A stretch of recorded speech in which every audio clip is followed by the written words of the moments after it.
Cape Peron, or Point Peron as it's commonly known, is a rocky peninsula located just west of the coastal town of Rockingham. The coastline of the Cape varies between jagged limestone and sandy sheltered bays. It's a popular place to walk and for water-based activities such as kayaking, fishing, swimming, snorkeling and boating. The Cape takes its name from the Frenchman Francois Peron, who was part of the Nicolas Baudin expedition. Baudin died before returning to France, so Peron co-wrote the journals of the expedition. He inserted his own name in many of the features discovered during the journey, and took special care to remove Baudin's name from as many features as possible. The two men apparently despised each other.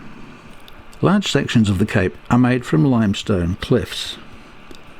These can collapse without warning, so it's important to stay back from overhanging edges and not to climb into areas where there's a risk of collapse. As with all rocky coastal areas, care needs to be taken here. Point Peron has been fought over by developers for years, with many locals strongly opposing any kind of development. The land was originally given to the state government by the Commonwealth in 1964 on the condition that it was to remain in its natural state and that no private commercial or residential development was ever to take place there. As far as I'm able to ascertain, the development proposals were finally knocked on the head in 2018, but that did not prevent the demolition of the RSL Caravan Park and the AIW Recreation Camp. The school camp at Point Peron was due to be closed in 2019, but appears to have been saved by becoming part of the Fairbridge network.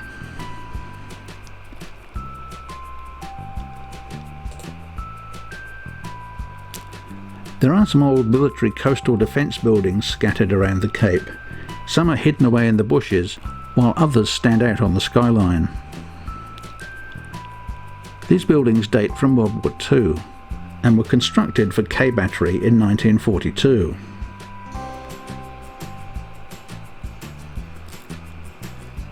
They were part of a series of gun batteries that ran from Point Peron north to Swanbourne. Outer defences were constructed on both Rottnest and Garden Islands. The main armaments of K Battery were two 155mm field guns mounted in relatively open positions. It's probably just as well that they never came under attack, as most of the buildings consist of little more than ordinary house bricks, with only a minimum amount of reinforced concrete.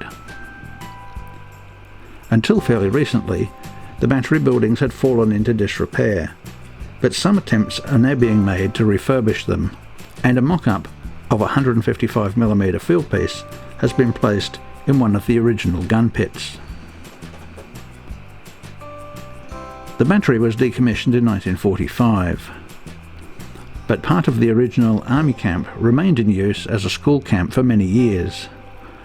I remember walking past the buildings in the 1980s, but the whole site was later demolished, and today not even the slightest trace remains to tell us where it once stood.